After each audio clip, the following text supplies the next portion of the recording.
And we are live from Old Campus on the beautiful campus of Bowling Green, Bowling Green State University, in Bowling Green, Ohio. We are Further Review.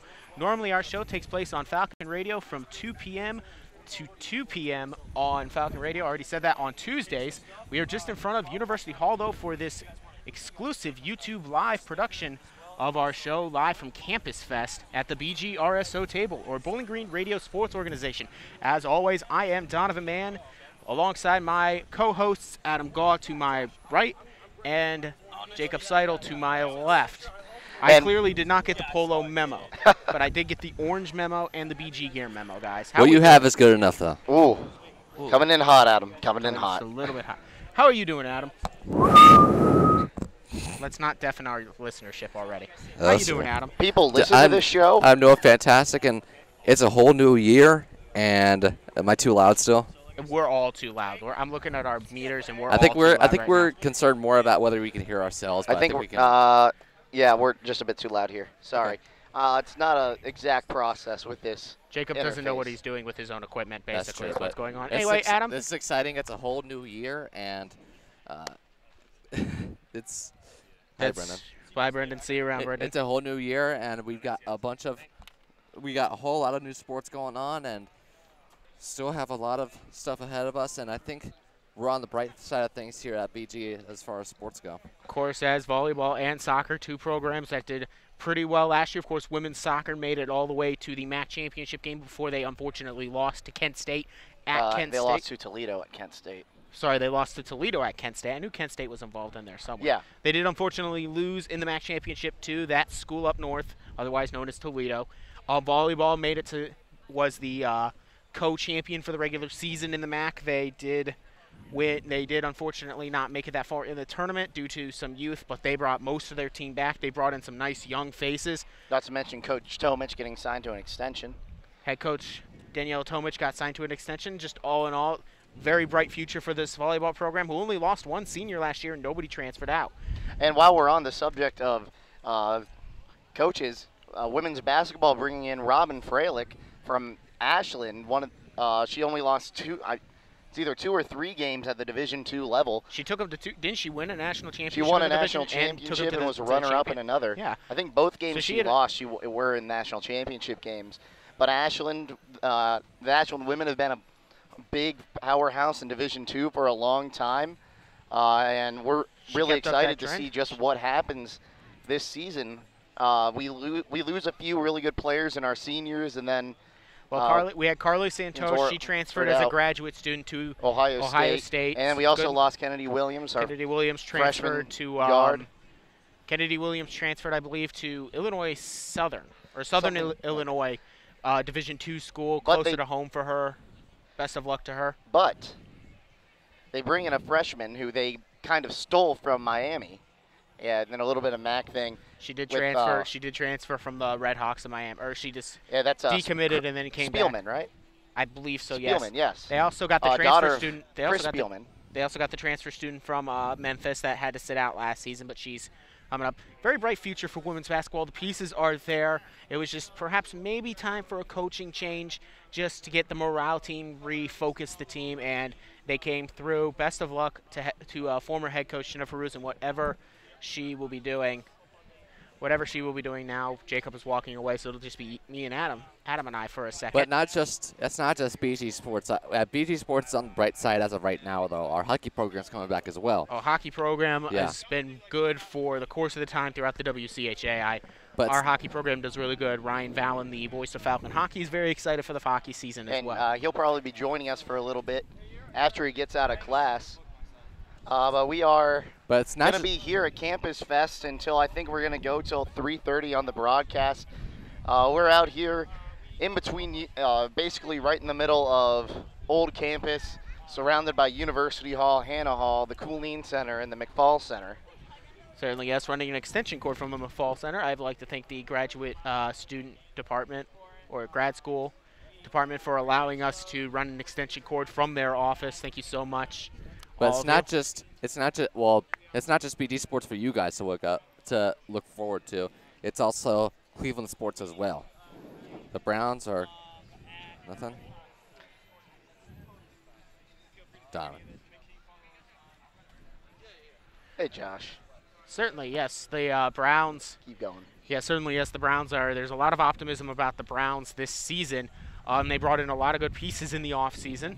As far as, of course, Jarvis Landry, they traded for from the Miami Dolphins and then signed him to a very good 5-year extension, one that he proved himself to be worth.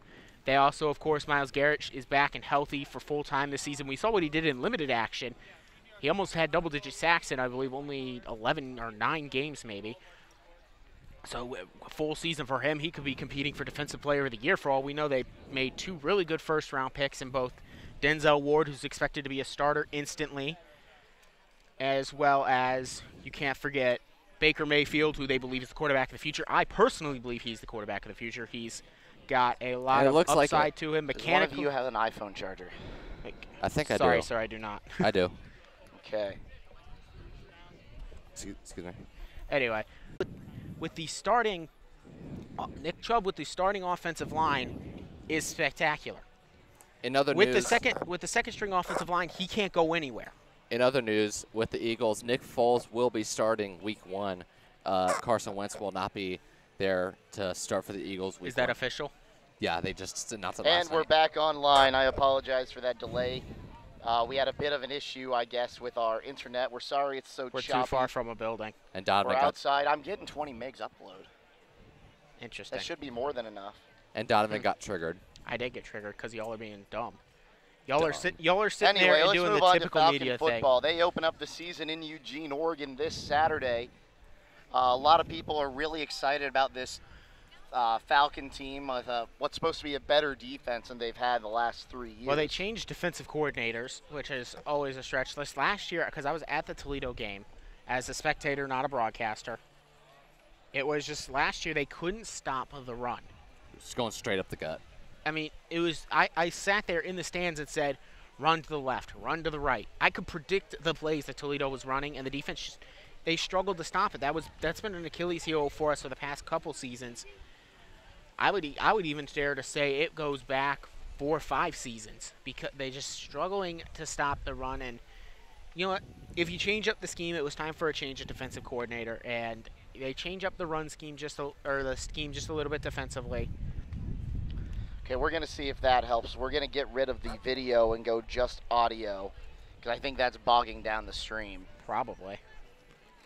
We'll see here. Keep going.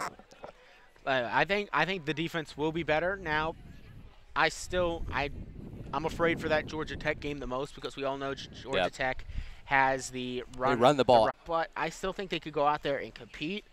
But because it is a Power 5 school and we're a MAC school, it would be a great upset, but it's also going to be hard to say that it would happen. I think they do have a Power 5 school on their schedule this year 3 that is very beatable, and Maryland Terrapins coming into Dwight Perry Stadium. I'll be on the call for that game. For Game 2 of the season. Not for the reasons that you would want, though. It's definitely not for the reasons you want. Well, of course, the whole thing in Maryland going on right now, the coach is the coach officially suspended or fired? I haven't heard anything. I haven't heard anything from that, too. I didn't know he was put on the paid administrative leave due to the fact that one of the offensive linemen unfortunately passed away during a practice. The official word is heat stroke. They did suspend, I know, a couple of members of the athletics department as far as the training staff is concerned. May have actually fired him at this point. I'm going to be getting on my high horse here for a second. If you're an athletic trainer and you miss the signs of heat stroke, because heat stroke, it's fairly obvious if something's not right while you're outside in 100-plus degree heat. Well, I don't understand it. You would have to know. They would have to notice and the you've signs, been an athlete and they would before, have. Jake. They would have to notice the signs, and they would also have to know if the player came up to them and said, "I'm not feeling good." I have a feeling that there might have been a case where they said, "Get back out there." This is all speculation. Mm-hmm. Either way, it's unfortunate that a man has lost his life, especially a young football player, because of this. And this has just got to be a message, not just to Maryland, but the rest of the NCAA, that's saying, hey, you need to take player health seriously. Speaking of heat. Oh, my goodness. It's too hot out here right now. My orange shirt is going to turn a different shade by the end of the day. It's like 91 degrees out here, sunny, very little clouds in the sky. We've got no shade. I'm going to get a nice tan going on here. I'll be here for about an hour before I take off and head for class. Hate this chair. And we're going to be here till about 3:30. Yeah, Jacob and I will be here from about 3:30, bringing you all the stories and stuff, talking about what's going on right now. So will I. I'll be here. Yeah, Oh, bringing you stories. You'll be here in spirit. Yeah, you'll be here till 1. But no, back to Falcon football. You're definitely right. I think that Maryland team, not just because of what's going on with the coaching staff and stuff, but also just because we've played Maryland before. We've beaten Maryland before in Maryland. Not that, and that's recently. Well, Maryland too. is not a great football program. That's what I was going to say. They are very low in the Big Ten. But they have made strides in the past 4 years to work up. I mean, they aren't Rutgers. Been. Rutgers is the worst. Well, Maryland's moved to the Big Ten 4 years ago now. That's done, I think, more to basketball. That's done more harm to basketball than football, actually. Harm? I think it's helped both. I think the Big Ten now has a more competitive balance in basketball. Well, they've always been a big basketball conference with Indiana, Ohio State, Michigan, Michigan State. I'm going to step back. I'm going to step you back on that comment right there, Jacob. In the past, before the one and done rule, yes, they've been competitive. When the one and done rule really started to take true effect, because Big Ten schools don't adapt that rule as much, they are now struggling, and that's just because the one and done rule's ruling. So they're going to go to the Kentuckys and the Dukes. That's while we're on the one and done rule, the new rules for college basketball, where you can go and enter the draft. Let's have Adam say his comment first before we get on. Well, the thing is, the ACC is the best conference in all of college basketball. This is very true. They're better than the Big Ten and the Pac, and all of them. So how is this bad for Big Ten basketball then? If a better team but it's worse for Maryland, I think.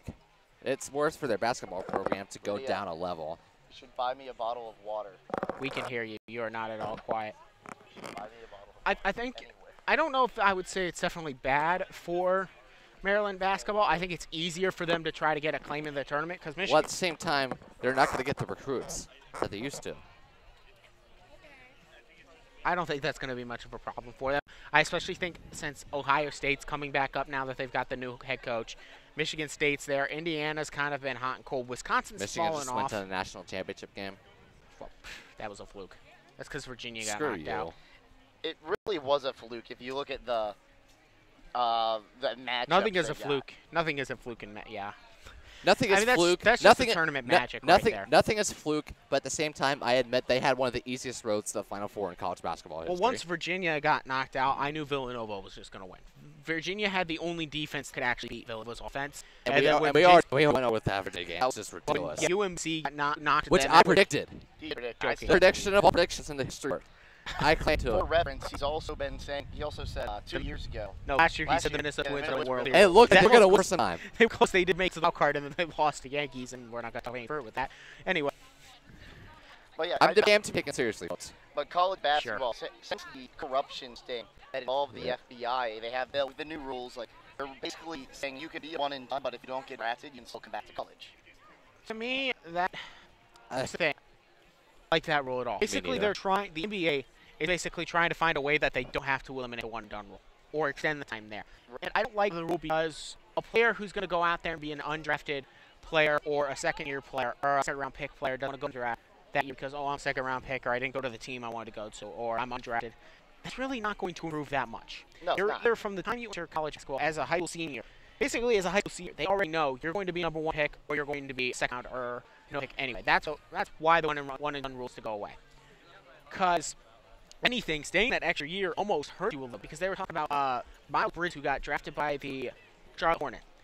And technically drafted by Clippers 12th overall, but trade for the 11th pick. Anyway, if you look at it, he was supposed to be a top 10 pick. They actually said for him, his mom wanted him to be a one and done. He said, I want to go back 1 year. A lot of people saying if he left as a freshman, he would have been a top 10 pick, even if not a top 5 pick. Right. He was 12th overall draft. Now, so it's not a huge drop, but still lose that year. I don't think the players find much to gain from going to college, especially if they're going to like Duke, because you're not going to Duke develop as a player. You're going to play basketball, make a run at one NCAA title, then you're going to go to the NBA. Exactly. Or the D League. we can step closer to the table. We are pulling the cords. We can talk all day. How to join us? We can talk all day about Duke right now. We can talk all day about Duke getting the top 3 recruits in the country this past recruiting class. They got the top. On paper, you would say, oh, this team should win the national championship. It should. However, Duke, we've seen it before where you introduce says, oh, they'll win the national championship. Then they barely make it out of the Sweet 16 if they're lucky. So, but I digress. My point is, though, one and done rule just needs to go away. Because these top overall picks, I mean, examples like Kyrie Irving or examples of Kyrie Irving. These number 1 overall picks, a lot of them should go prep throw. And the only reason they go to college is because they have to. Because Kyrie is a Cavalier. Possibly he may come back one more year, but the question is, would LeBron was in total control of that team, and Dan Gilbert was in a power struggle with LeBron James as what it was. Honestly, Jacob, to your point, the only way I could see it happening that LeBron comes back to Cleveland is he buys the team. Possibly. We're going to take a quick break here so we can try to cool down just a little bit. It is too hot. We are definitely hitting near 100 degrees here today on the beautiful campus of BGSU. Not even. You clear.